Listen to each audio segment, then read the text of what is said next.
have a great show lined up for you. I'm your host, Kim Jacobs, better known as the Balance Doctor.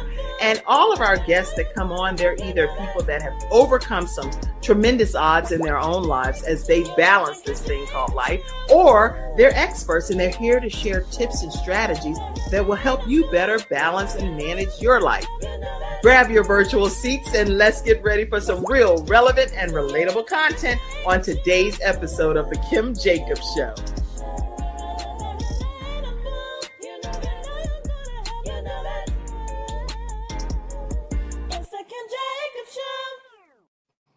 Well, yes, it is the Kim Jacobs Show, and I'm super excited to be here today with Cathay Dawkins. And listen, it's a special episode today because wherever you all are, make sure that you go ahead and grab your virtual seats. Let us know where you're visiting in from and get ready for some hearty discussion. How are you, Cathay, over there? I'm well. How are you? I'm doing great. I'm doing even better. I know you have had a busy schedule. Yes. You have a lot going on.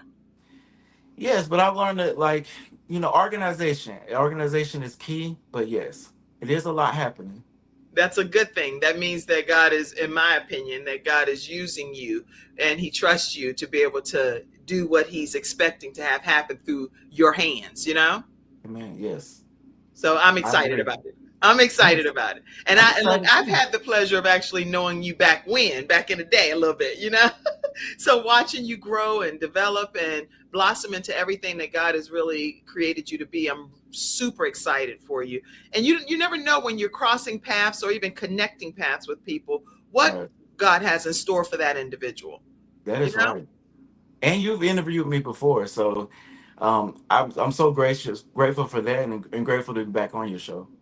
Thank you for gracing us with your presence. Listen, everybody, for those of you that don't know Cathay Dawkins, we're going to talk more about some of his backstory and give you a chance to learn more about him. But he's an innovator. He is a chairman of the Charlotte-Mecklenburg Black Chamber of Commerce. He's also a two-time Power 100 winner. He's also great 28 Charlotte difference makers, and I'm super excited about that. He's a political strategist and also the founder of Black Business Owners of Charlotte. And many people know about Black Friday, Black Food Truck Fridays, which is a huge thing throughout the Charlotte area. Now, even though I'm welcoming you, we're actually in 100 countries, so everybody may not be like, what y'all talking about over there? I know, right? But you don't understand. Wherever you are, you're probably going to get a taste of Cathay at some point in your lifetime, too. So welcome, Cathay, to the Kim Jacobs Show. Thank you. Thank you for having me, and thank you for the amazing introduction. I appreciate this opportunity. Well, we are in for a treat because there is so much happening right now in the land. And before we even jump into all of that, I really want people to get a chance. On this show, we talk about how people balance all different aspects of their lives. And so you can go back as far as you like, just to tell us, where did all of this become a passion for you in your journey called life? How did you become interested in even being who God created you to be today? So just take us a little bit on your backstory and your back journey. Yes, and the pandemic actually gave me a lot of time to reflect on my life, and so I think, as you can see behind me, plants keep me grounded. And the story of how I became so attached to plants is really my aunts and my great aunts and uncles as well. So as a child, my dad was a builder, a carpenter. And my dream was, okay, he build the houses. My brother create fences and decks, and I'll landscape the yards. And so so early on, entrepreneurship was all around me. And so I didn't know anything other than work for myself. As a man should, that's what I grew up thinking, that everybody's father was, had a business. And so, Put that plant picture up there. There you go. Yeah, so plants, I always encourage people, no matter what you're doing, to find something that grounds you, especially in times like as of now, challenging times that we feel like we're helpless and we don't have control. Grounding yourself, surrounding yourself with things that make you happy, that align with your values, is what I encourage other people to do. That's more important than anything else, because you need to be grounded before you step out of the door into the world that you cannot control. That's good. That's good. And so you say plants. You used to landscape. Landscape. Yes, man. Okay. Landscaping birth my entrepreneurship journey. I started landscaping when I was 7, 8 years old, and it actually became a business. So by the time I was 12, by the time I became 12, I would go to the houses that my dad built, and he would give me an opportunity to go out and like plant flowers, and he would be like, design it, write it down. He would take the pencil out his ear. He would sharpen his pencil with a knife. Actually, he had that type of pencil, Right, right, right. and those flatter pencils. But he would show me how to, scale, and like, the height, the tallest plant should go here, and it's just things that I did to, get more education and learning, and through, college and things like that. But my dad taught me early on about the value of plants and entrepreneurship, and so that just led to me to really just want to explore, learn more and more and more about business. Mhm. And so again, by the time I became 12, I was landscaping hairstylists and other black entrepreneurs in the area. And I even landscaped the home of a doctor, a really popular doctor in our neighborhood. And so by the time I got to college, I knew that I was there to get a degree that's going to help me launch my businesses. That was my mentality. Wow. And so when little did you know though that at that time with your dad, he was pouring into you, helping you become everything that he believed you could become, but he probably didn't know what you were really going to become, right? Yes, and I had no idea what my journey would look like, Hmm. but I would say he prepared me by the time I was 12. And it's interesting, if they were to go and see previous shows when I was on your show, Yeah. I was but at the time my daddy, I think, had just passed away, and I was still reflecting on his journey.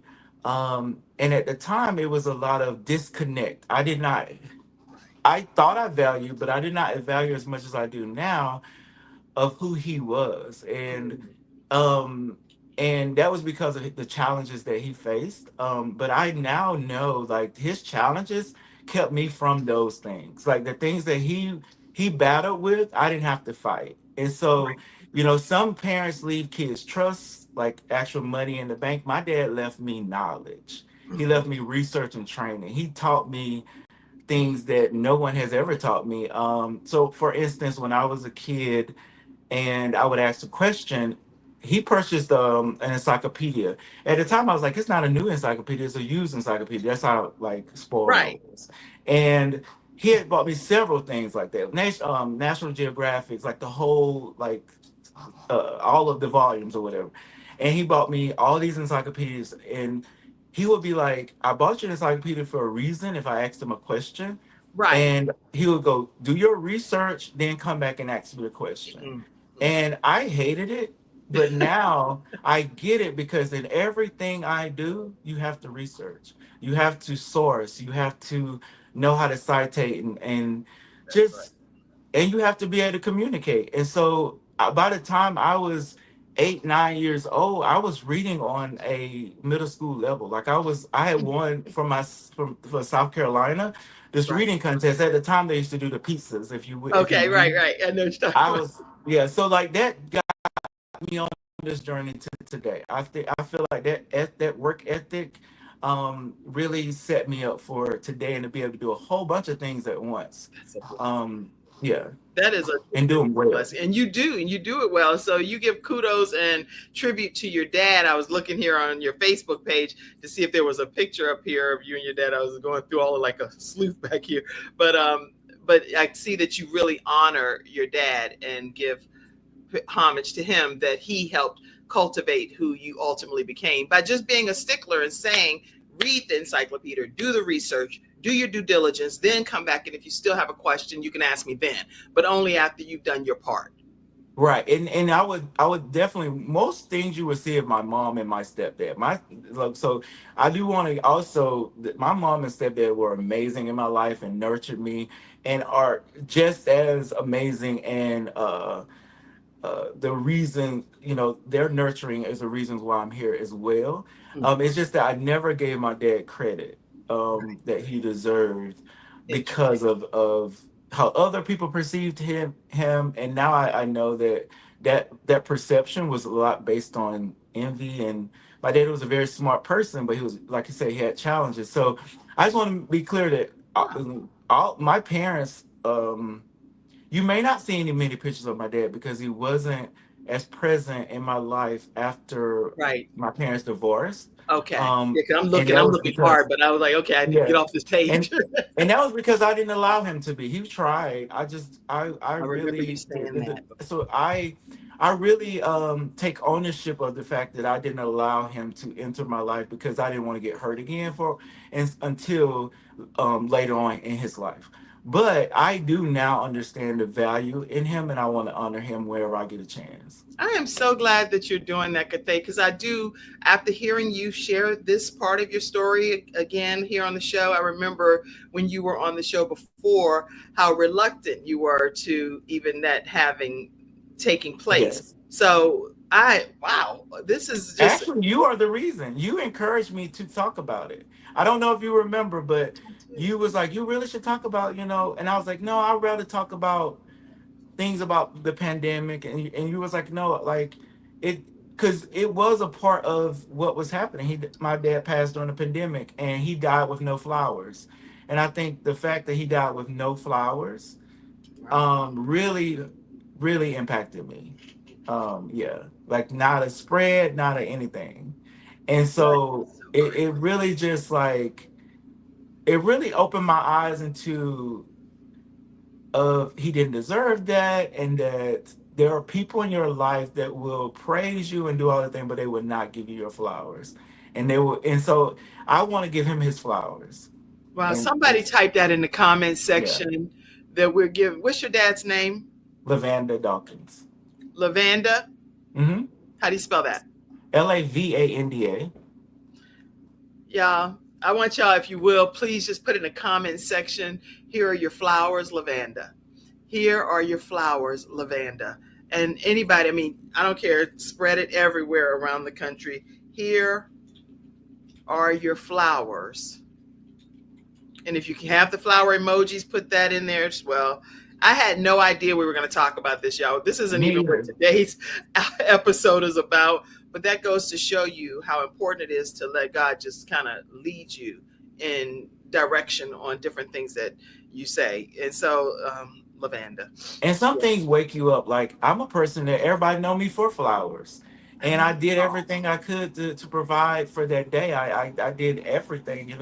And that was one thing that I relied on others to do. And it was just interesting. Not interesting. It was just disheartening that that was the one thing that I couldn't control. It was also the day after it was the day after Christmas. So it was a lot of excuses of why things didn't happen, but everything was shut down during that time. So yeah, he died. He passed with no flowers. And so, but again, it was the shaking that I needed uh to realize of how the tremendous impact that he's had on my life.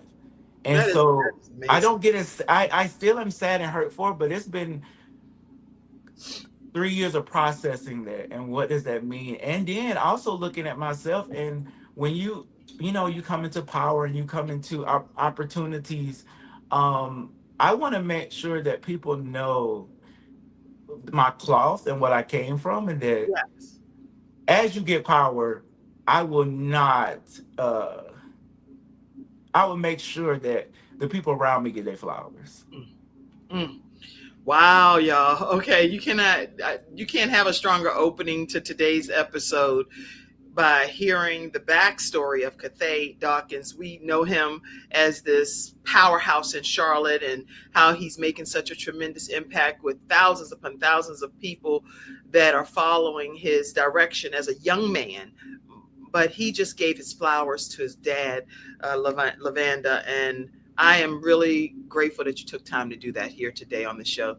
And so, everybody, again, type in the comments section. Here are your flowers, Lavanda, lavanda. Yes. Wow. Okay. Okay. Ooh, that right there, that did me in. Kathay, I'm sorry. I wasn't expecting that one, but I'm glad that you feel comfortable enough sharing it here on the Kim Jacobs Show. Thank you. Um, And I'm Sometimes also I'm purpose also is grateful important. that you allowed our conversation, because we don't talk that often, but for you to allow our conversation to trans help you do something different and something completely out of the box of what you were going to do lets me know that this show does make a difference in people's lives. So thank you. I need you to know that too. Like we all have so much value, and people don't give you your flowers like they should. And I see a lot of that.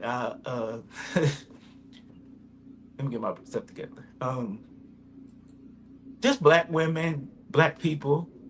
We're just some gifted people. And it's time for us to see that and not worry about the flowers that we don't get. And Right. that those of us in power that can give flowers and can honor people, can sponsor, can donate, we need to shift our mindset. And this is all people in the things that you value. That's We right. are so caught up in a society that is not focused on real, authentic family, um and when family looks like different things, I'm not and Right. so everything is politicized, but it's like when it comes down to it, we need to make sure that we are uplifting each other, Mhm. because there's enough people trying to not, trying to destroy. And I just, it was a reality check for me, but it also prepared me for today, prepared me for Mm. all the things in front of me and the opportunities in front of me and the people that I meet. As chairman of the Charlotte Mecklenburg Black Chamber, that was a game changer for me in my professional career, and it places me at tables that may not have even welcomed me before. Mm. Mm. And I walk it, but I know that I on the backs of my dad, my grandma, and many people, many Yes. preachers, and just many people that built churches and just things that no matter what is said about my people and in general about hardworking people, That's right. you have to look at your cloth and look at the people around you That's to right. strengthen your community. Praise God. You might be over there being a preacher. I don't know what's going on over there, Cathay. Who knows what Um, God has in store for you still in the future here. Is your dad, is he a senior by chance? Was he Lavonda Dawkins Say senior? again. Was he a senior? Yeah, so he was actually he was actually the second. Okay, Uh but is his and last name Dawkins too? yes. And And he's senior, yeah. Or actually is, he's not, he's the second, but in but is he dark skinned? Does he look like Michael Jordan or something? yes, he's really dark with brown eyes. Yes, that's him. Wow. Yeah, that's I him. found the picture and I was over here looking like crazy. I Yeah. just want to put his picture up because I really do want him to get his flowers right here today on the Kim Jacobs Show. And believe it or not, Mr. Dawkins, your legacy is living on strong right through your son, Cathay. And so we just want to give you your proper flowers right now, today on the Kim Jacobs Show. Thank you. All right. We're going to transition our discussion because today we are talking too about this whole anti-DEI initiative and some things that's happening. And you feel that it's like this whole $2 trillion buying power is, in light of all of the different recent events and things that's happening, how do you think that we should, and I say we because I'm African American, but how do you feel we should reevaluate our spending as a result of all of the things that's happening across the Yes, globe?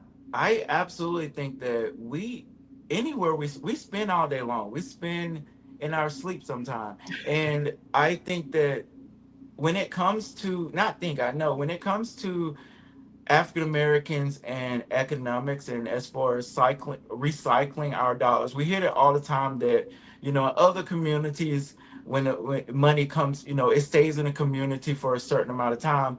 And I would encourage us, yes, those things are true, but there are ways that we do support Black businesses, and we do it consistently. It's just not always documented and appreciated and valued. So I Mhm. want to say that first, but I also think that a lot of Black business on or Black consumers, um, and consumers in general that want to support black businesses don't have the opportunity to because they're not aware of what black businesses are in front of us.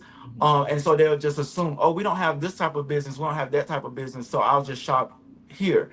I think the more that you shop in your community, the more you shop local, the more you shop with black businesses, the better your community is going to be because black businesses and small businesses are the ones paying the taxes, are the ones creating jobs. And so, from just a basic level, every time you shop at Cuzzo's or you shop at Jazzy Cheesecakes or other black owned businesses, we know them personally. We know that they're creating jobs. We know that they are giving back to the community. We know that they're creating meals for others. And so you know where your money is going. That's right. So it automatically is going to come back. That's It's good. going to come back within that community. It's going to birth within that community. And so what I tried to do over a decade ago is change the mindset around, for one, to say that we don't support each other because we do. I Yes. think the narrative is just repeated so much that we think, oh, black people don't support each other. Or yes, we do. And Black Food Truck Fridays is proof. We ne- That's right. you know, we've never had challenges with Black Food Truck Fridays. It's always been a beautiful experience, and I thank God for that. Right, that covering. We never had any type of challenges, and so it's just been growth after growth after growth, and more black businesses and black consumers are seeing the benefit um in the event where we take it to other cities now. So That's good. it's just opportunities. The more opportunities we place in front of consumers to invest in black businesses, they're going to do it. And so, and what has happened is these larger corporations, which start with larger capital, they're able to look at ideas and creative strategies that are created on this, on a lot of time, grassroots level, Hmm. and replicate them and emulate them throughout the country Okay. and control and monopolize how we spend. And we just got to realize that you don't have to go spend at Target. You don't have to go spend at Walmart. You can find what you're looking for. You may just have to dig a little further, drive a little, drive a little further, and you may have to spend a little bit more. But that intentionality is Hmm. what we need from everybody. Okay. Okay. And so you, with the Black Food Truck Friday specifically, there are thousands. I mean, when you host these events, there are thousands upon thousands. Give me a number approximately of how I many. was, yeah, I'm sorry. Oh, On average, about 1,700 to 2,000 come out a Friday. and this is, I know this is one image of one in Charlotte, but like you say, you're doing it in other cities around the country as well. And the whole point of this, the concept is what? So, because you're the one of the you're the visionary behind this. So, talk to us about. Yeah, so it's the so see it as like a pop-up marketplace, but more of a festival. So That's it's food drives consumers, and we love food. So we show a different types of we show the community there are different types of black-owned businesses that sell different type of food, from Caribbean to Jamaican to things that we don't even connect to blackness sometimes, like tacos and other things. So they're all different type of businesses, and we also allow other businesses to come in. So if you're not black, you still can be a part of Black Food Truck Fridays, as long as you understand the values. If you value what we value, you are welcome. that's And the same thing with consumers. And we never have those challenges because we let people know it's open to all. that's right. Like, our business owners want to get support from all. But the main initiative, core initiative, is to show that black consumers are supporting black businesses and vice versa. And that is something people have um, been afraid to step out and do, or they don't always see the overall value in that. And so I was not afraid to put black in front of it. I want Right. people to I don't see black understand. food, right? But we did get a lot of pushback from that. I want people to see Black Food Truck Fridays, how we see um, Mexican festival, LGBTQ festival, or any other cultural festival. I love the support that we do for all festivals here in Charlotte, and we would love for Charlotte to embrace Black Food Truck Fridays like they've embraced other That's flagship signature events here in culture. Well, I think that it's being embraced quite well in my. It's being embraced from the consumers, but I mean on a corporate level, on a city level, it's time for them to see the value and how the event attracts. It's not just charlatans coming to Black Food Truck No, not Fridays. at all. It's people from across the way. CIAA really, really helped.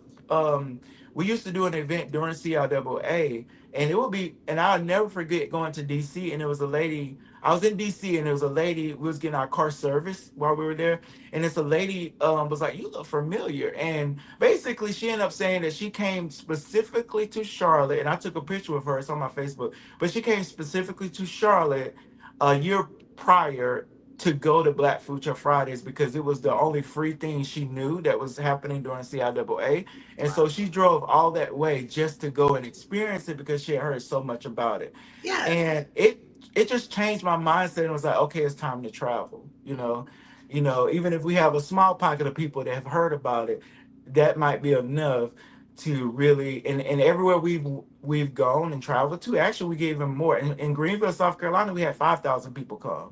Right. In Atlanta, we had 3,000 people come, and we've reached 5,000 here too now. Oh We've yeah. Yes. had larger events, especially when we host them uptown. More people come out. But yeah, so Black Food Truck Friday is a driving force to show that Black consumers support Black businesses. That's good. And again, when you say it's open to everyone, you will see all different nationalities. Anybody that's ever been to any of the Black Food Truck Fridays, you have seen people from all walks of life out Right. there supporting and participating. I actually met you because of a Hispanic young lady, Katrina, who connected me. She actually had a food truck with one of your Yes. and you actually talked to her and helped even with how to build the infrastructure Yes. of the inside of the food truck. So you Yes. do way more than hosting just these events. You are like a mastermind behind a lot of the building components of some of these trucks too. So I don't try to like get credit because I know a lot of this their heart, soul, and time. Yes, I do come in and I help. I mean from now Katrina she's opened a restaurant, yes, Azul and so like tacos and so beer. yeah Yes, yeah, and so like we are there when they need us, and now especially with the chamber we can advocate for them. We can help for we can advocate for policy changes, but through BBOC and Black Food Truck Fridays we understand how we can drive consumers their way. We have over right, 200,000 emails now. And so we're having over 200,000 emails. We just hit go right, and people will go. And we're seeing that more and more. But we also are open to critique, open to growth right. and being better at what we do. And well, I think that you're doing a phenomenal job. I know coming up, there's another event, and that's happening March 28th from 4 to Yes. 9. Tell us about that event. Yeah, so we're celebrating Women's History Month, Hmm. and so we're gonna honor Black women, local Black women. We'll define what that looks like in the next week or two, but we are gonna honor local Black women, and it I will see be Dr. held Wick. at Movement Schools. South, say Movement it again. School. Yeah, I Movement see Schools Dr. Wick. Southwest. I see Dr. Wicker in the picture over there. Yes, she gets on me about that, but she's like, "Oh, you got me in the front." I was like, "You got your is it okay?" She was like, "I love it, I love it, I love it." But she's amazing. And she of course she supports and many others leaders, and she's known like nationally. I know. Yeah, Internationally, yeah. I just got honored this month with an award, Career Mastered Hmm. Women's Award from Dr. Wicker is the Oh master wow, behind oh that. that's So amazing. yeah, Congratulations. thank you, thank Mhm. you. I haven't been posting all of my stuff over here, but I will tell you that did happen. I was excited about that. Very honored.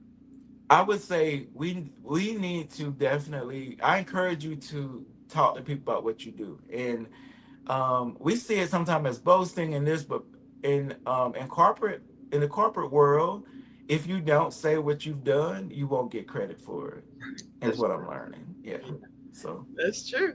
Okay, so when I think about the DEI, it's to me it's normal to have diversity. I was looking it up on one of these sites, and it was on CNN actually, and it says here that Diversity is embracing the differences between everyone and how everyone brings these different values to the table, whether those are of someone's race, age, ethnicity, religion, gender, sexual orientation, physical ability, or other aspects of social identity. Equity is treating everyone fairly and providing equal opportunities. And inclusion is respecting everyone's voice and creating a culture in which people from all backgrounds feel encouraged to express their ideas and perspectives. So I think I'm missing it. And maybe you can shed light as to who wouldn't want that to happen.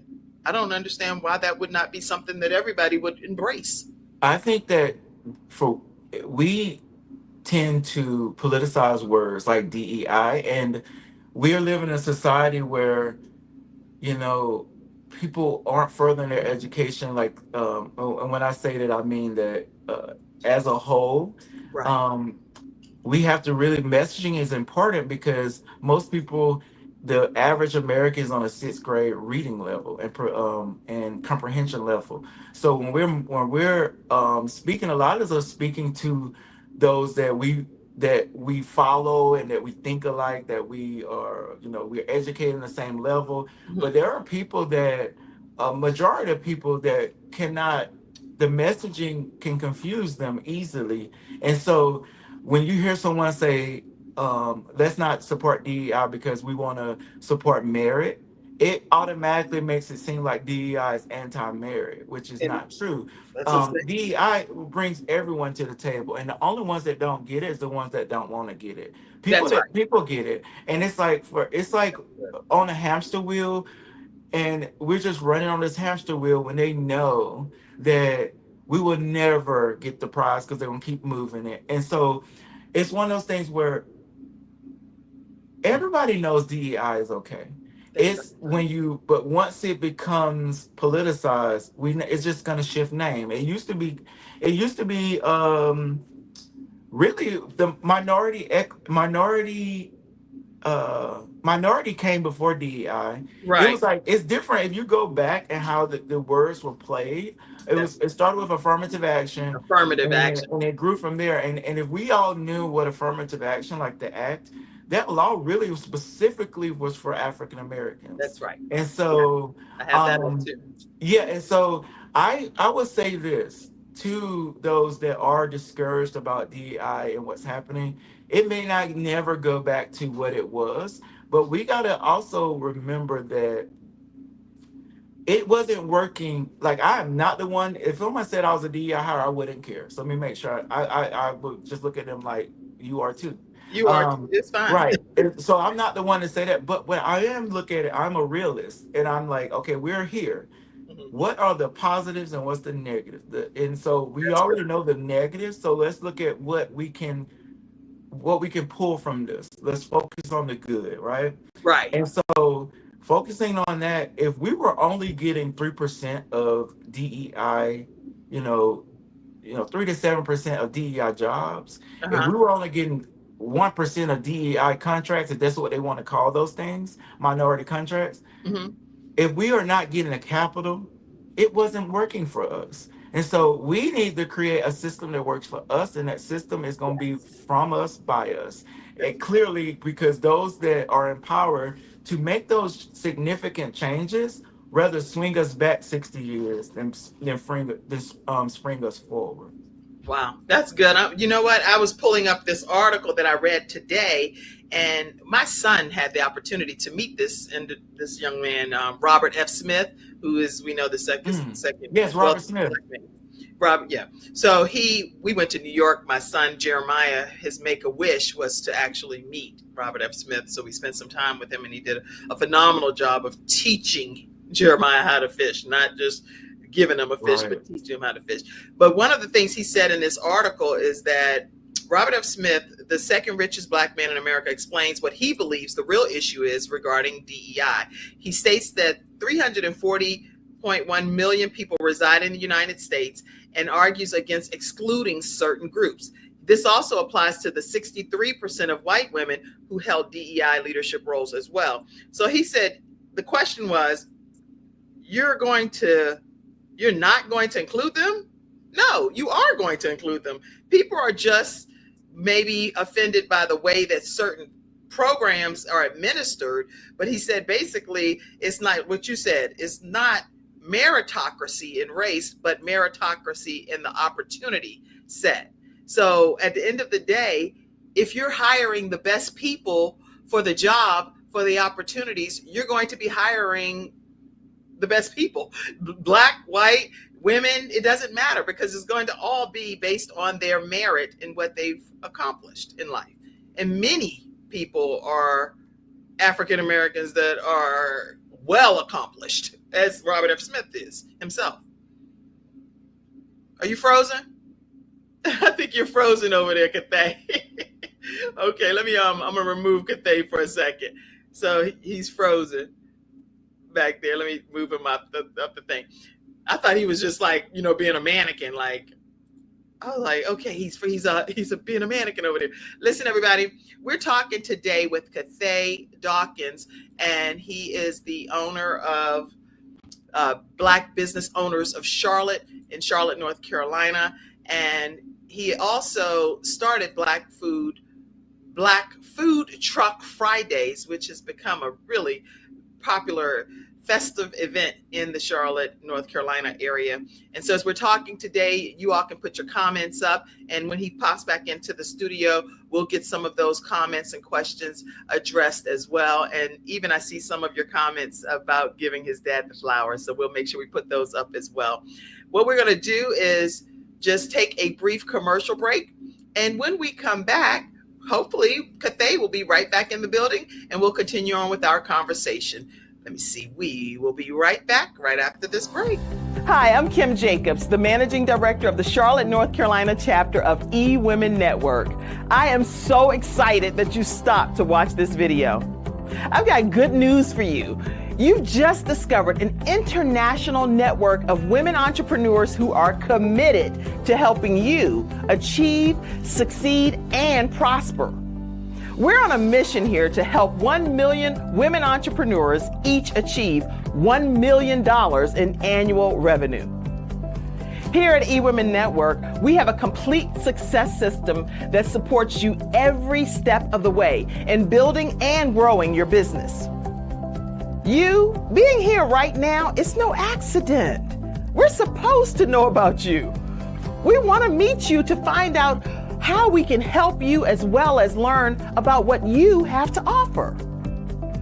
With over 500,000 women connected through 118 chapters across the United States, Canada, Australia, and the United Kingdom, you are never alone. If this is resonating with you, please go to eWomenNetwork.com/Charlotte. Notice too my contact information. I invite you to reach out to me and to check out our upcoming in-person and online events.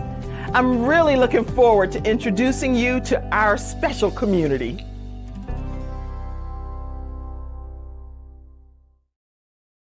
All right, everyone, and we are back. And as we are talking with Cathay Dawkins today, we're going to continue our conversation. But I do want to let you know that on March 20th, is it March 20th? Let me make sure before I say that date and then it'd be off here. Let's see. Yeah, March 20th. We have Dr. Marcia Alston, who will be our guest speaker for our eWomen Network luncheon. I'm the new managing director in Charlotte, North Carolina, and we welcome you to register for our networking luncheons. So if you have not attended one, we hold our events right now at the Brownstone Signature Events venue, and this is where we we also have our church services here. So if you've not been a part of Promise Fellowship Church service, this is where we have our church services every Sunday as well. So I'm a new pastor also. So a lot of different hats that God has entrusted me with, but make sure that you go ahead and register at eWomenNetwork.com/Charlotte.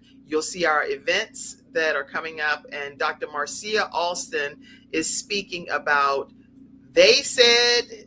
Her book is They Said, I Said, God Said. I knew it was going to be right there in the middle of the screen. They said, I said, God said. So she's going to be our guest speaker March 20th at ewomenetwork.com/Charlotte. So go ahead and get your ticket. And then we have also coming up our summit that's going to be happening May 7th.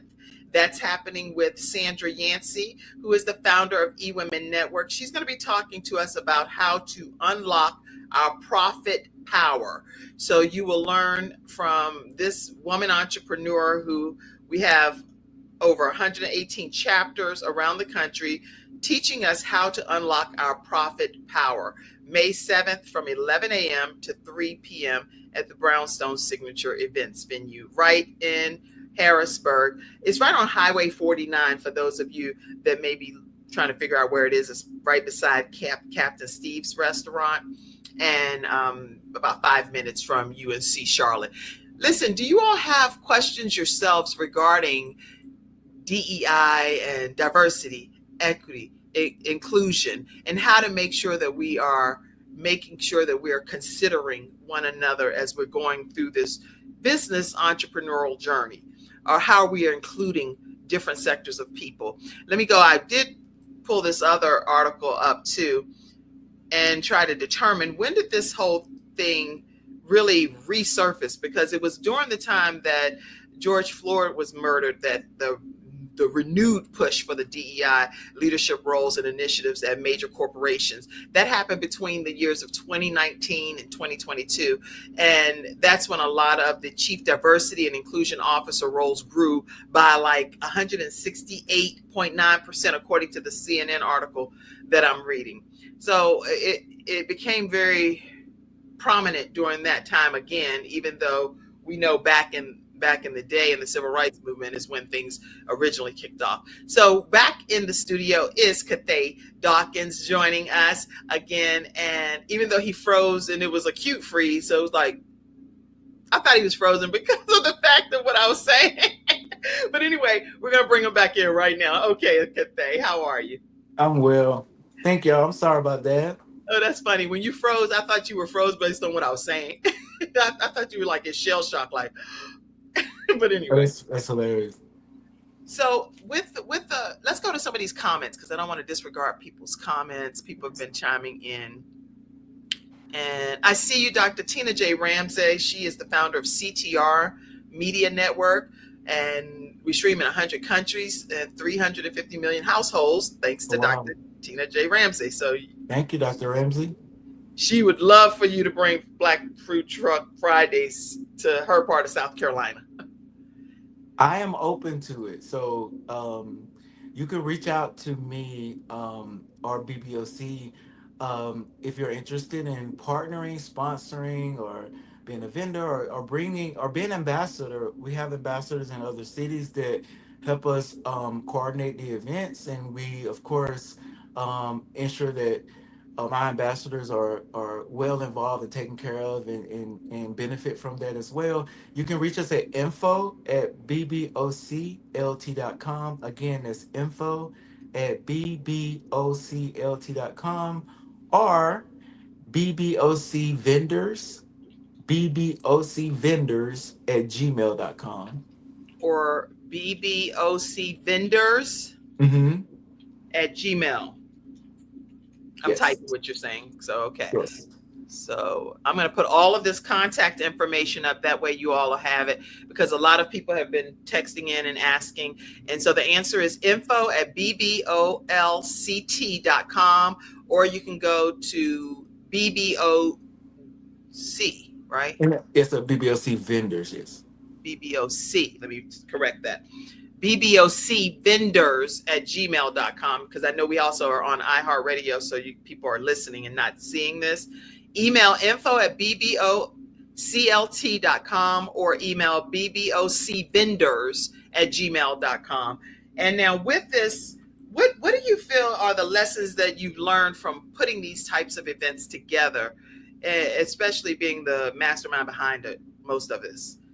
Yeah, so I've learned to just be more patient, be more open and lenient to changes, because when I first started, I structured it different than it is now.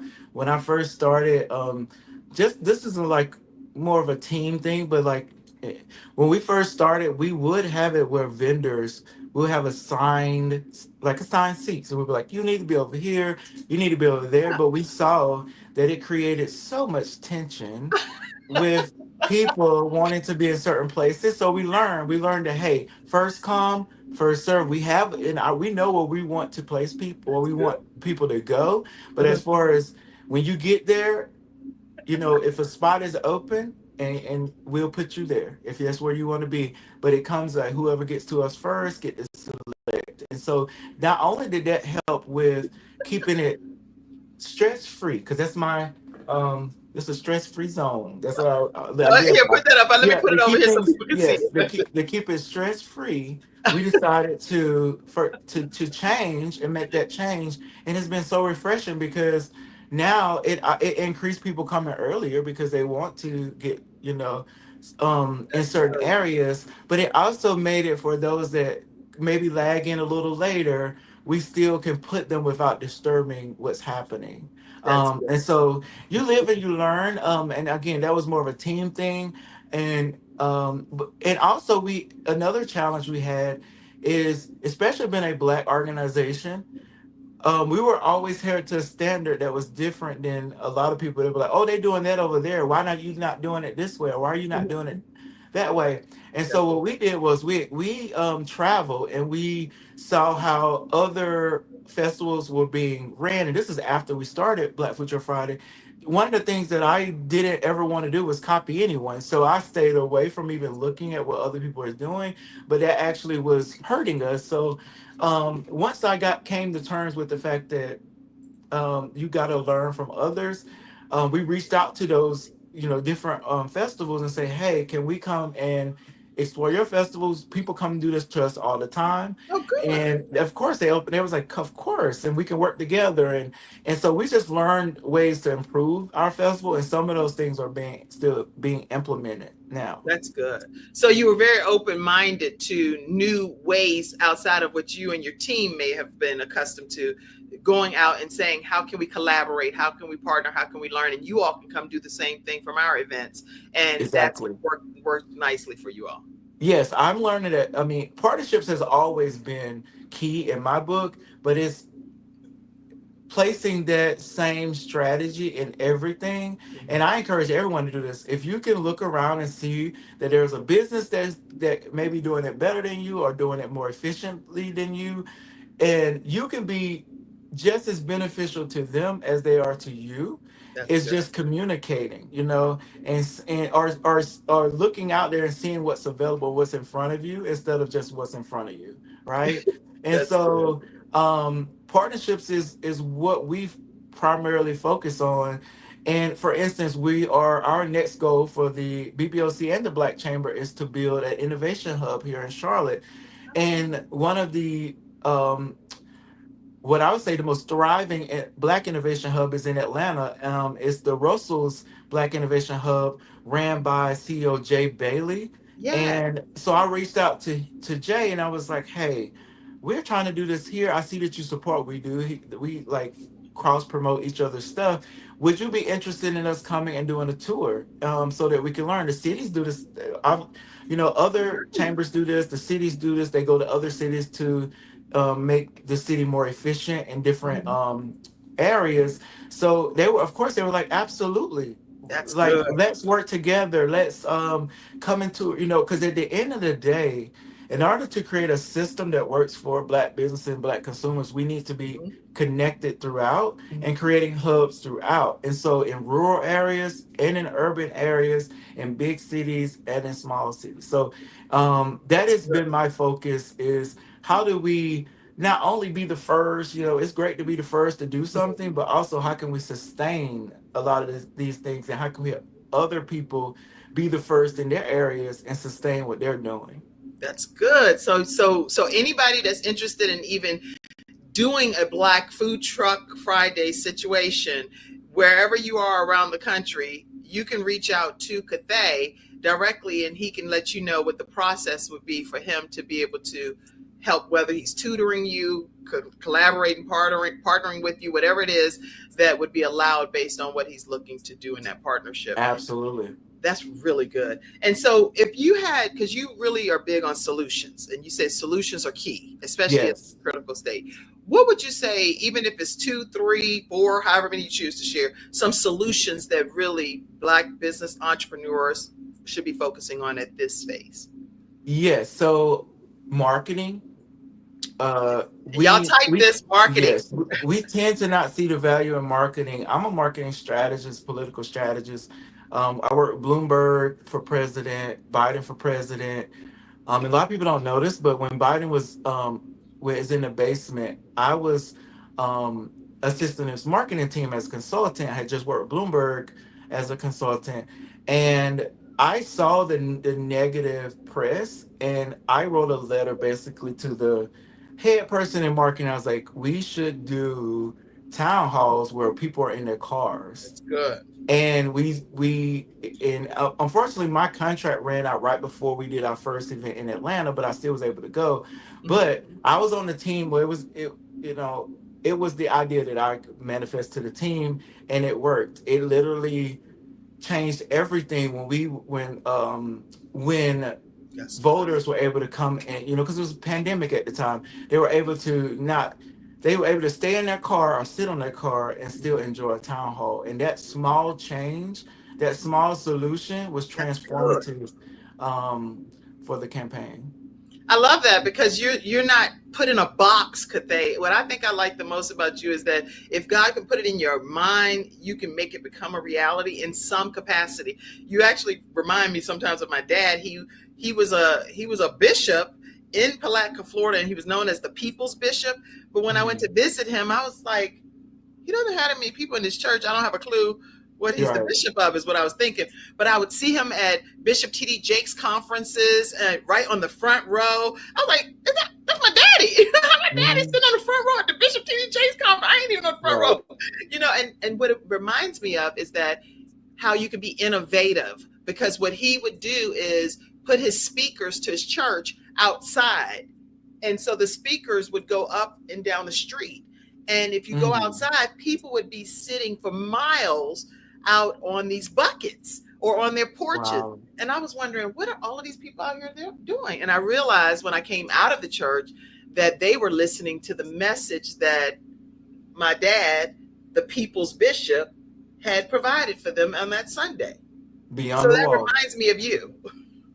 Thank you. And your dad sound amazing. That's how I see, like I was saying, beyond the walls. Like I grew up basically. If you were to look at my life story, you would probably thought I was going to be a pastor, because everybody before me were pastors and preachers in the military, and just very refined, and men that pastor was like that high point that you would do. And I just knew that wasn't for me, but I do see how that training and being around so many leaders, male and female, women and men, leaders, black leaders in a black community, how that really molded me to now. But I don't Interesting. want to get off I might have like steered from the question a little bit. No, this is good. The question was, what are some of the solutions in your opinion that business entrepreneurs really should be focusing on and during these particular times? So marketing, and I did get off a little bit. So marketing, I would encourage us to value marketing more. As a marketing strategist, I see that people will tend to post something. Let's say let's go to social media marketing. They'll post something once or twice and not get the traction they want, and they'll just give up on that everything they worked on, not realizing that just like 117 people a day moving to Charlotte, Mhm. there are millions of people online that may not was online yesterday, right? Okay. And so some people log on once, some people log on every day, some people on there all day. And so yes, you have your friends, but you can, beyond your friends, the algorithms can take you way, way beyond your friends. And so consistent marketing, having it where you are, no matter what traction you're getting, that you have a timeline and say, on Monday I'm gonna post 3 times, on Wednesday I'm gonna post 2 times, on what, and then also looking at peak times, like when is the best time to advertise. And not that doesn't always go in your favor. Test things, post on the off peak time and see how that go, because Okay. it could be less people there that might get the visuals. And one thing that my former marketing director, that unfortunately passed away, her name was Carlina. She was an artist.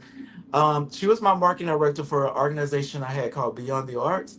And Carlina taught me, and this is stuff I tell people in my workshops, that with marketing, you should try to find a rhythm. And for me, that rhythm is three. And so I try to post everything three times. It may look different each time, but there's a trend line. So I would encourage you, whenever you share something, it could be an event, this podcast, whatever, share it three consecutive times. Have one thing that stays the same. So it could be the same picture, it could be the same hashtag, the same wording, That's good. and limit to three hashtags too. It's just not forever, but right now that works. I promise you it works. Y'all, And okay. I'm saying this Somebody as type this. Y'all better learn this. yeah, so as marketing, I just want to, like, I've been testing the waters, hosting events. I've never paid for advertising, right? And we've been getting thousands. And so I've learned how to beat algorithms for free.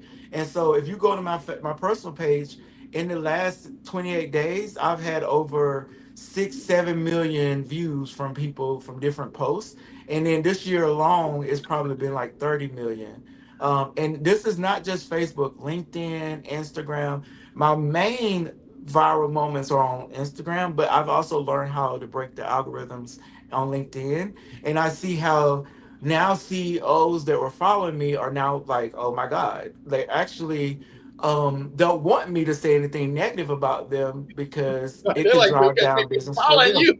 So yeah, so like I see the impact when I go into the meetings. They're like, "Oh, we better watch what we say around you." You yes, we all should watch what we say, and you should About all everyone, stick not to, just. you should all, if you want the consumers that I represent to support you, you need to support those consumers. It's that simple.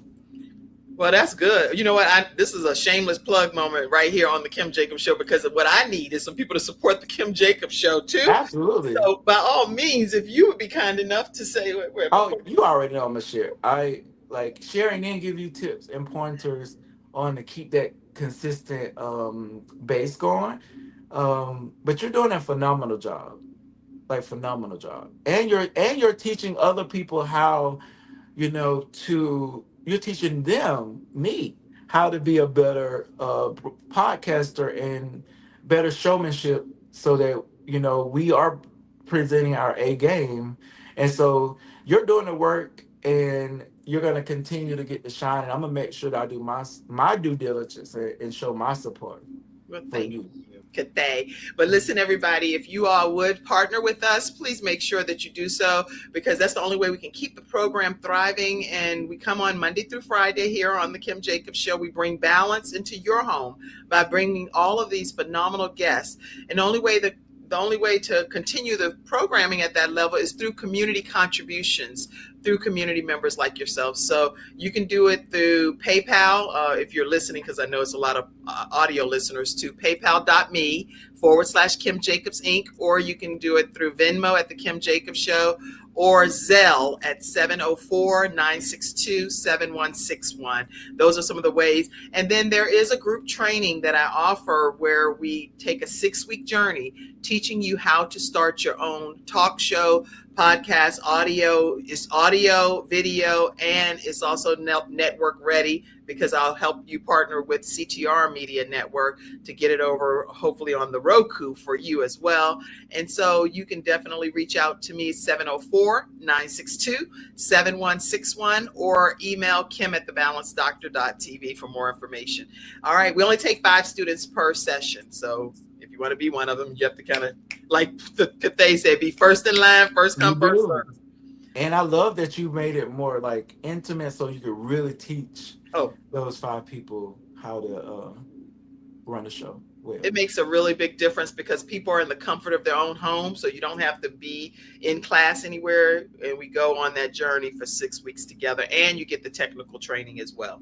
So how do you feel that things are going to unfold with this whole anti-DEI movement? What do you feel do you feel like it's going to be some collaboration? People are going to show a little bit more flexibility, or it's going to be a hardcore, we have to go all in type of thing? What do you I feel? think that I think we should all remember that there were 70 million people that did not vote for any anti-DEI initiatives.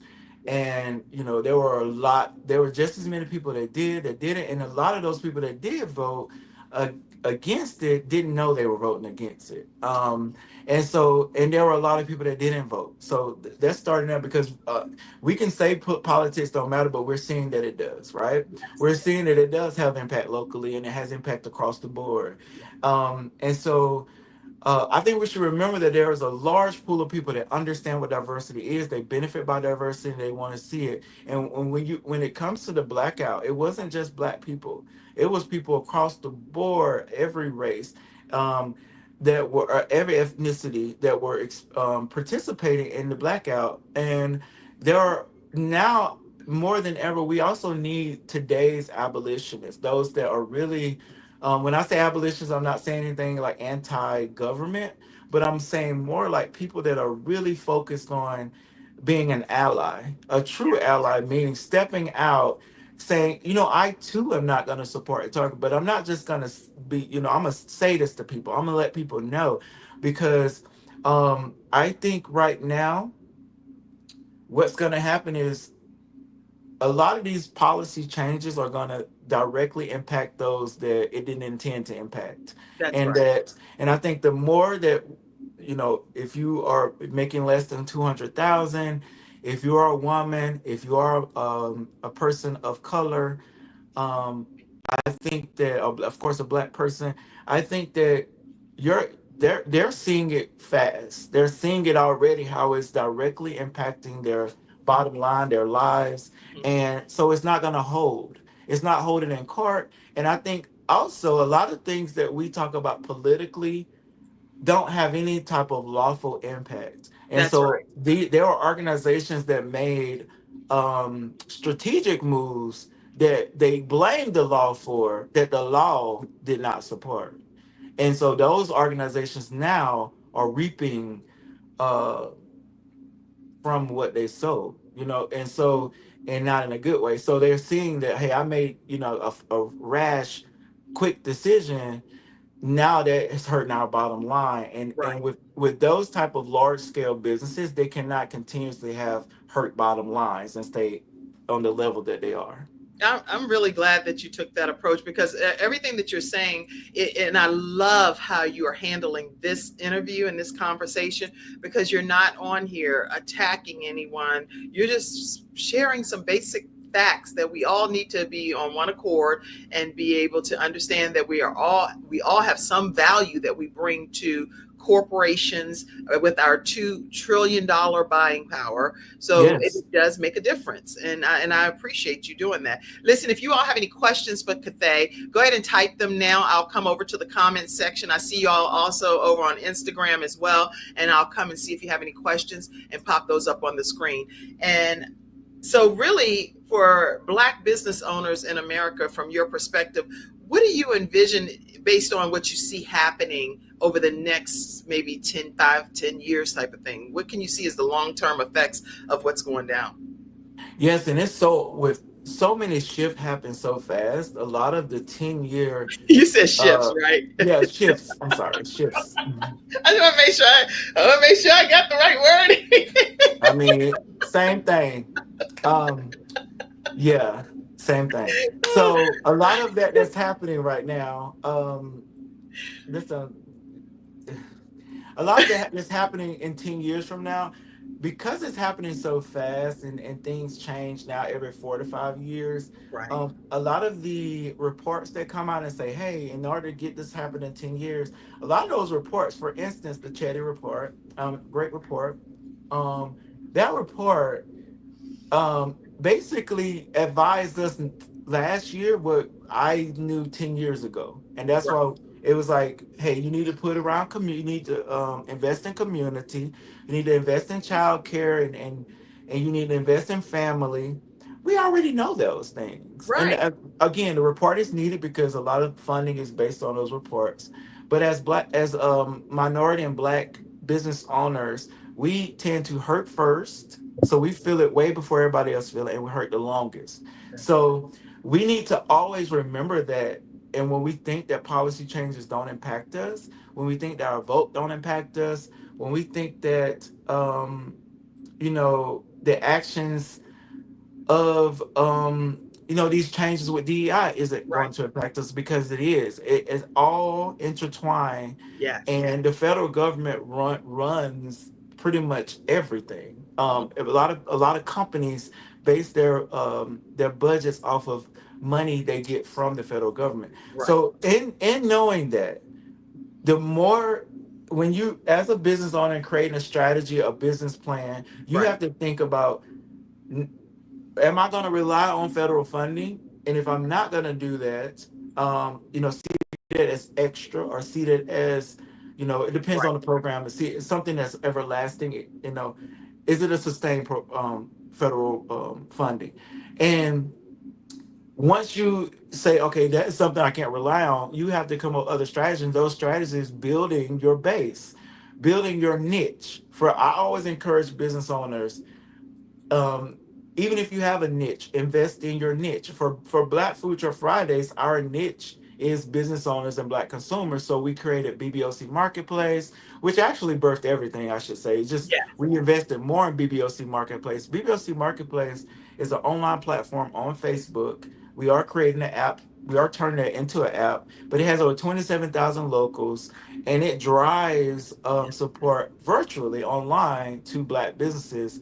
And so that is the niche that we created, that we nurture around Black Future Friday. So now we know when the pandemic hit, Black BBLC Marketplace really thrived, because people needed to shop, and they couldn't, go out into the community and shop, so they did it virtually. So That's it right. really, really showed how impactful that could be. So if you sell shoes, I would encourage you to, or socks or something like that. I would encourage you to That's join soccer leagues, and join the Panthers. I mean, participate in things related to the Panthers. Like, find a niche that's going to drive support and revenue to your business. that's Cre- good. Create contracts with these. Think out of the box. A lot of times I'll hear someone say, "Oh, I can't do that because of this," and I'm like, "Why can't you do it? Why won't you do it? It's going to take work." But always think out of the box. Basically, how many contracts can I get if I have a sock business? How many, and it's thousands, and so how many sponsors can I get? Millions. It's millions of companies, you know what I'm saying? And we just don't, when I say, well, thousands, I should say, but we don't a lot Right. of times think out of the box. And so I would encourage you to think out of the box. Mhm. Yes, rely on those systems and those things that you've been relying on. If a consumer come there and buy food, they're, like if you're a restaurant, that's going to work. But also, you could be doing other things to streamline what you're selling. It's hard decisions you may have to make, but I would not change course. I would not feel doomed. We survive many things, and this too shall pass. And the people that get it will support, because all of us Yeah. feel helpless, but that helplessness is hundreds of millions of people. So we're not helpless. We just need to think out of the box, not allow stress to guide us. So grounding yourself, finding plants, all those things help you stay grounded, so that you can make rational decisions that's best for your business.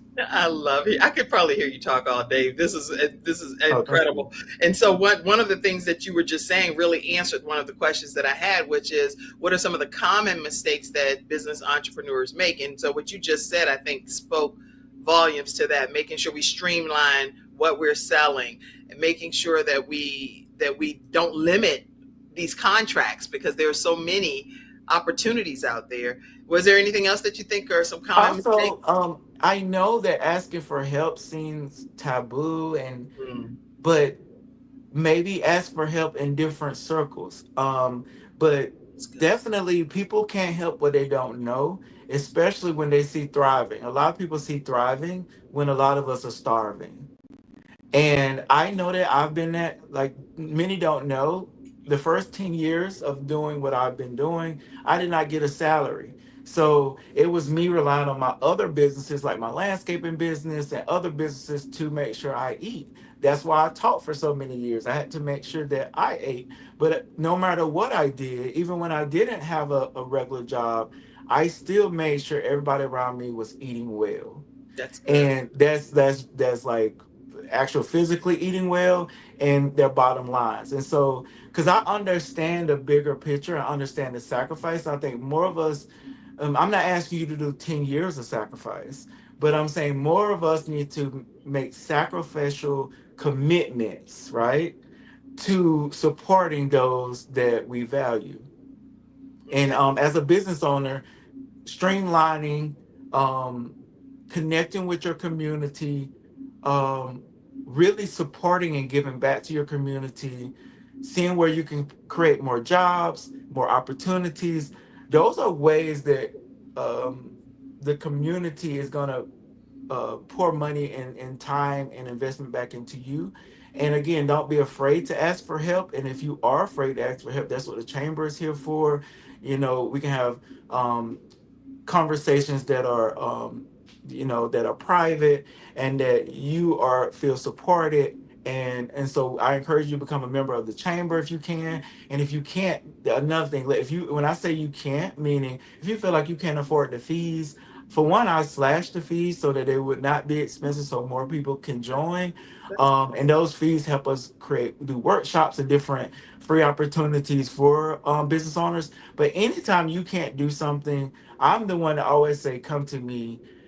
I don't tell everything. I would never talk to others about things that could harm your business. hmm And you've never, and you never will see me bad talk another business owner. never. Um, and so, as far as a small business, I know I'm bad talking to big corps right now, but even with that, it's a respect and I understand, and it's up to them to Yeah, I make the don't even right think you're bad decisions. talking them at all. Yeah. I haven't heard you do any level of bad talking. I just hear you saying that let's be mindful if people aren't respecting our dollars, then why are we spending our dollars there is what I think I'm hearing you say. Right, and just listen to your consumers. Listen to those people. When you go in Target, when you go in Walmart, when you go in any of these places, if you look around, it's not just one race or one ethnicity supporting these places.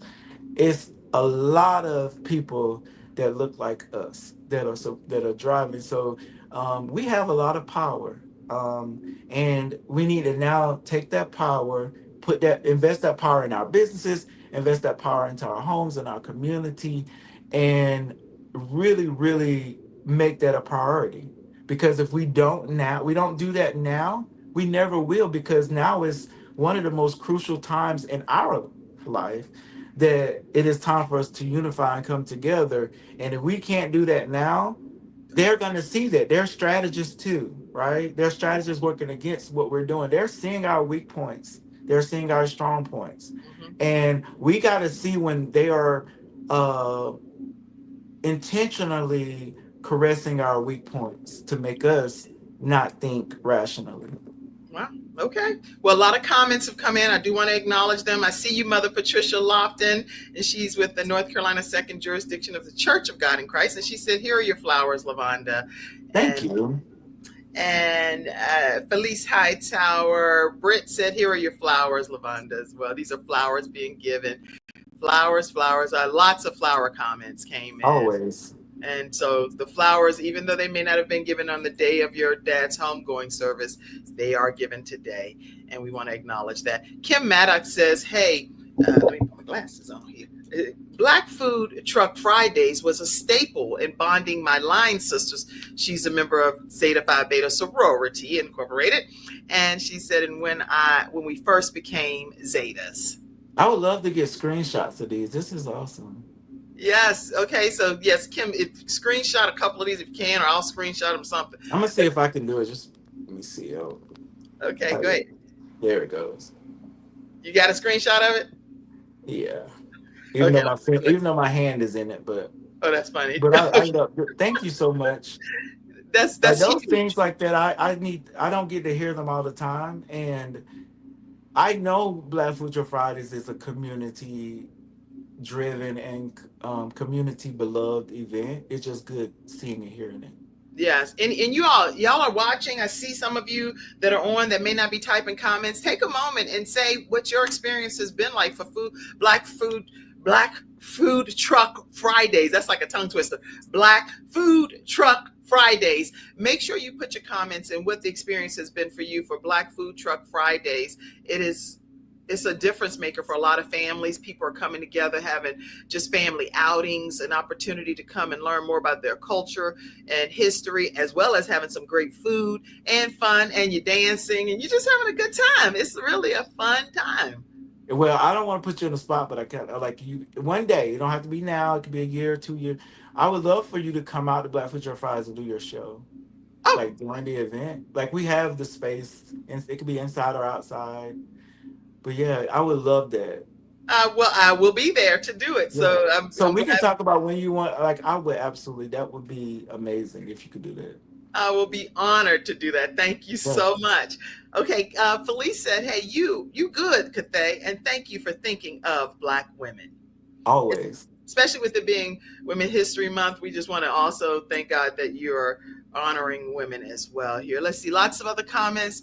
I see all of the tips. Oh, Vicky L. Evans, she just had a big performance. Hey, Vicky. Yeah, she's on. She said, "Yay, BBOC." Vicky's. Oh, she was on the board for BBLC for a very long time. Vicky's I amazing. love Vicky L. Evans. I went to her performance of The Gift, and she's actually Freestyle Friday expert here on the Kim Jacobs Oh Show. wow. So she comes on some Fridays and shares her tips about she's called our woman of many hats Oh expert. yes. Oh my gosh. She wears so many hats. Like she's amazing. Literally, Amazing. she is. And Okay, we took a nice picture together with Vicky. We were just talking about that this week about a picture. So she'll she know what said, I'm talking about. where do we find info on the Black Chamber of Commerce? Where can we get? Yes. So if you go to www.cmbcc.org, again, it's Wait a minute, I'm gonna type CMB, it. www. yes, What? cmbcc.org. Okay, and this is the to become a member. Yes. And we have different levels. Initially, the membership was over $500. Now, the membership for professionals and nonprofits is $150, up to $250 for small businesses, which is like half of what it used to be. And that's for annual membership for the entire year. And it comes with our monthly we have member meetings every third Thursday, and we are actually partnering with quite a few organizations to provide business development during our meetings. So it's not just regular members meetings. You know, you are going to network, you're going to meet other members of the chamber, and actually Mighty Networks is one of the, if you go to our website, it's on the Mighty Network. So it's like an app, and you get to communicate with other chamber members online. But also during our meetings, we have Bank of America, U.S. Bank, um, we have Aspire and other organizations, Mechanics and Farm, to come out and talk about what the services they provide specifically for Black Chamber members and for in general for small businesses. So, and then there's a plethora of other benefits. So you whatever you invest in, you'll get it back That's good. pretty fast. So you put it over in the comments section for you to go ahead and make sure that you become a member of the Black Chamber of Commerce in Mecklenburg County, right? Is that where you are, right? Yes, but we actually now have scaled membership beyond Mecklenburg because of so many people wanting to be members. Like for instance, Habitat in Monroe is now a member, Okay. a partner, official partner of the chamber. So we've already spread out. We have quite a few members in Union County and Salisbury, even in Greensboro. We don't want to take away from the other Black chambers. Like if there Right. are Black chambers in those areas, we do encourage them to join them. But there are a lot of people that want to join, so we open the door beyond. And also think of Charlotte as a beacon. Charlotte is the number two financial capital in the world.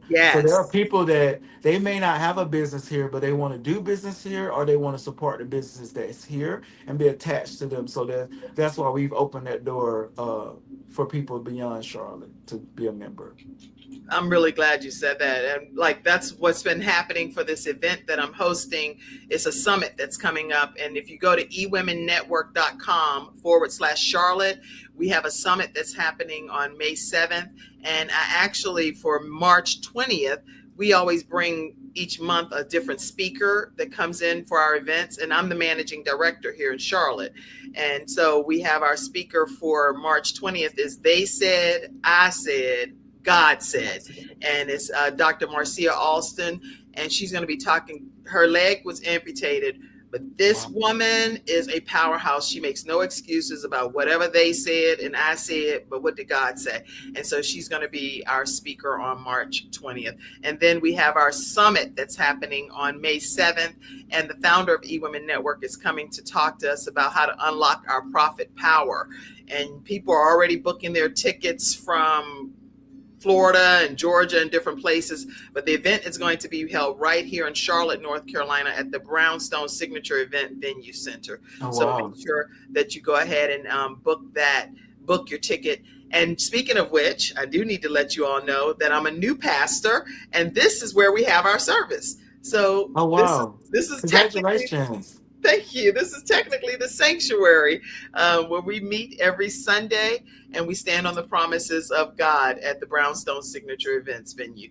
So make sure y'all come out and fellowship with us. And we do stand on the word of God and stand on his promises with Promise Fellowship. Well, I know it's anointed because your hands are on it. So To God's hands God on be the glory.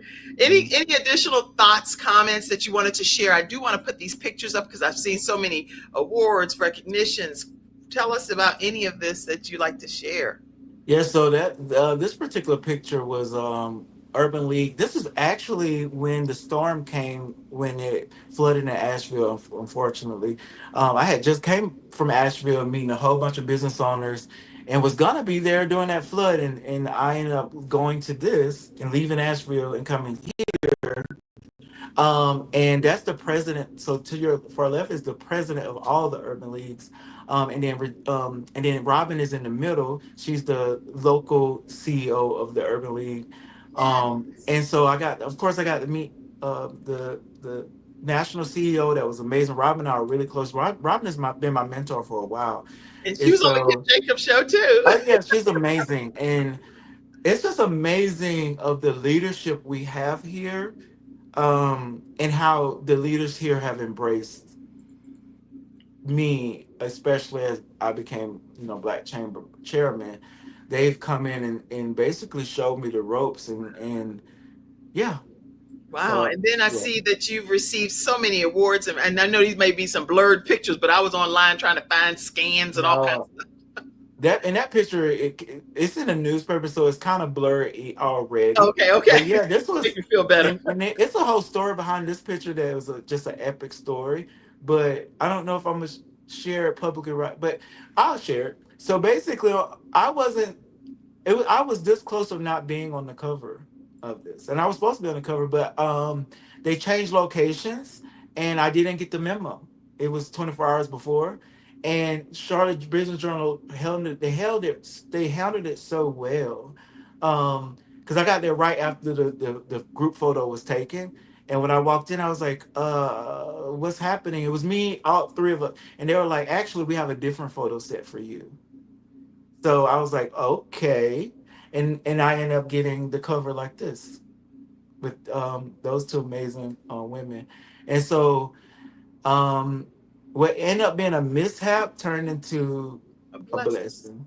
Which I Wow. was already a Power 100, but it was a group photo, and then it was the photo. So I ended up being in the Power 100 and also getting my own separate cover photo. So Well, with the everything that's what I try to make sure people understand, Cathay, is that not everything is to harm us or to work against us. Some things are happening for our good and for the betterment of us and the outcome of what God is trying to accomplish in our lives.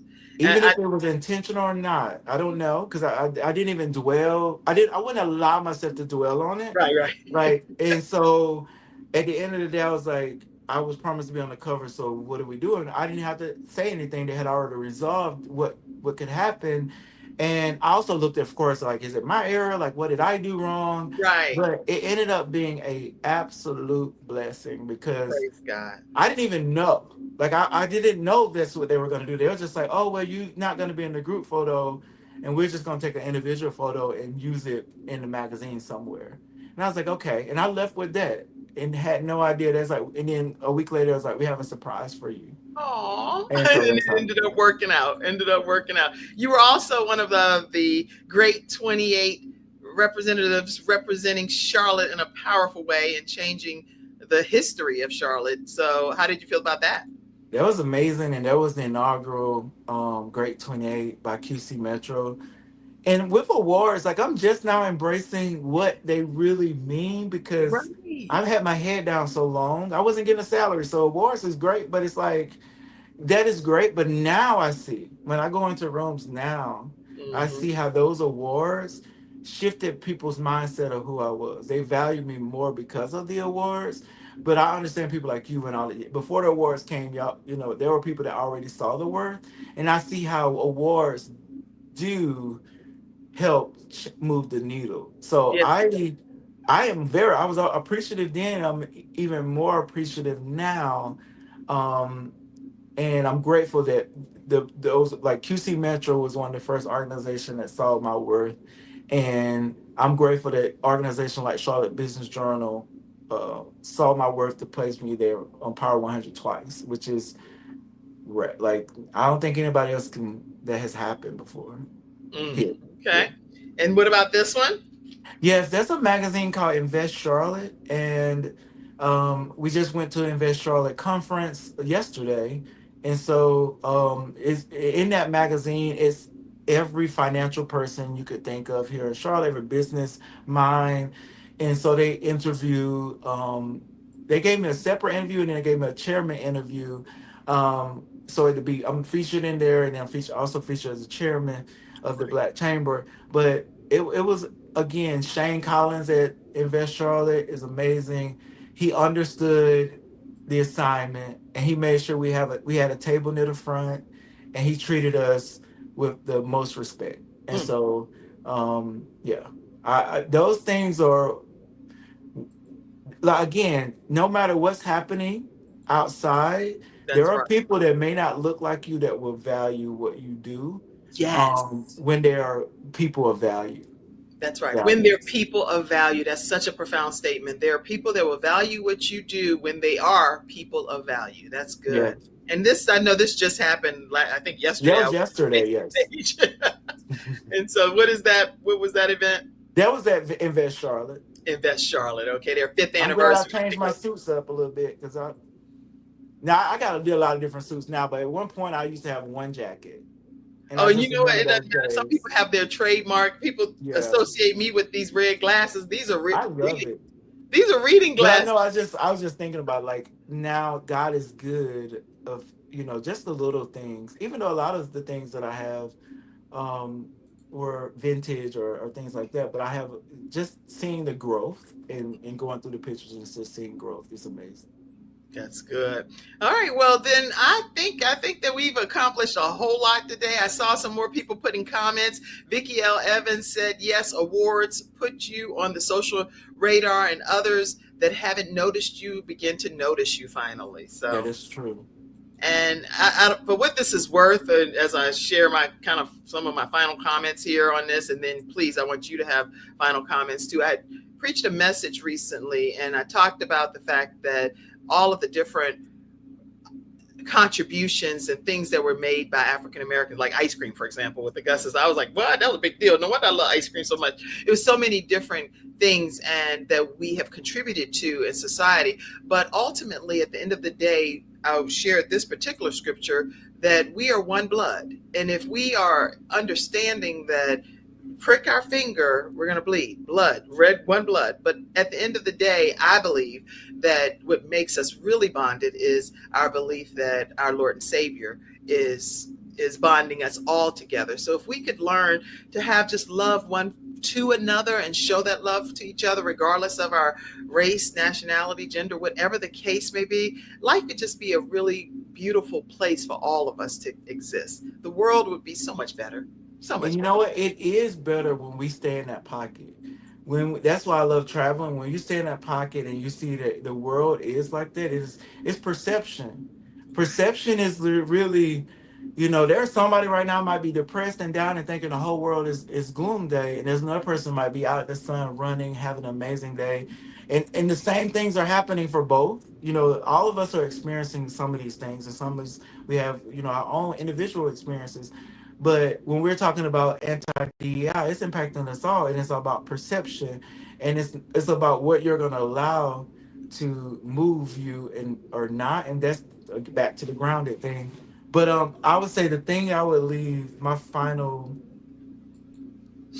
um, encouragement to everyone is to really embrace community and not get discouraged about the day-to-day cycles that we see, because those are intended to discourage you.